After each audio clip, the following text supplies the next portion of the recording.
भारत भूमि केवल भौतिक परमाणुओं से नहीं बनी है।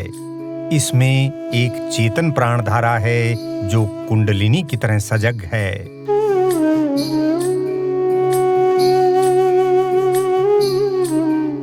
शरीर में एक सर्पाकार प्राणिक ऊर्जा है जिसे कुंडलिनी कहा जाता है। ये यहाँ रहती है। योग साधना या तपस्या द्वारा उसे वहां ले जाया जाता है। वहां पहुंचकर ही वह अपनी साधना को पूर्ण करती है। योगियों ने इस विरह और मिलन के बहुत प्यारे गीत गाए हैं।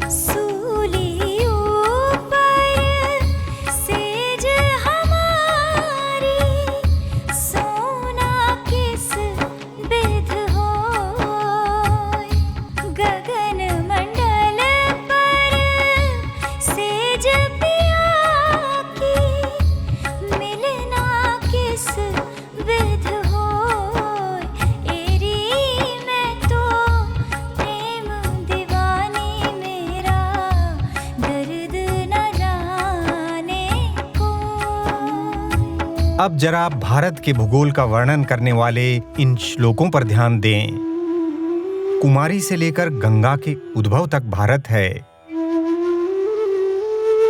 यहाँ एक कुमारी लगातार तपस्या कर रही है। इसका लक्ष्य है यहाँ बैठे आदि योगी से मिलन। शिव पार्वती के इस रूपक में धरती के इन दो छोरों के बीच बहने वाली प्राणधारा का संकेत है।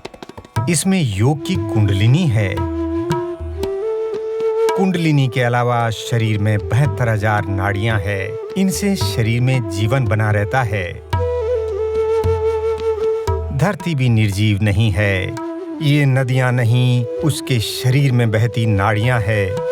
फिर भारत की नदियां तो योग साधना से प्रकाशित रही है। जैसे शरीर में योग की इड़ा, पिंगला और सुषुम्ना बह रही है, वैसे ही भारत में कभी गंगा, यमुना और सरस्वती बहती थी। कुंडलिनी की नाड़ियां जहां मिलती है वे स्थान चक्र कहे गए हैं। वहां विशेष बोध शक्तियां हैं।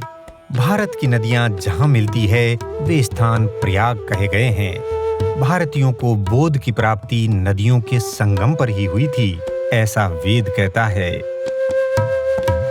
शरीर का पोषण भूमि से होता है, उसे भूमि जैसा ही होना चाहिए।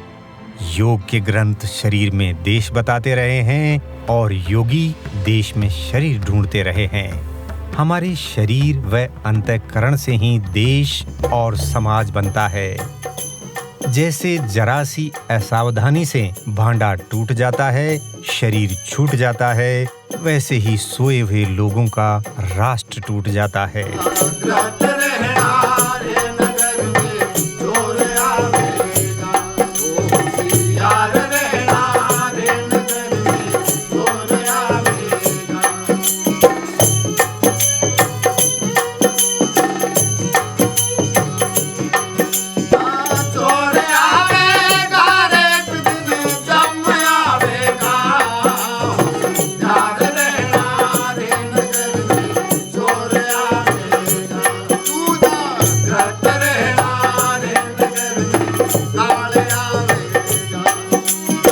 आत्मोद्धार के लिए जागृत रहना है।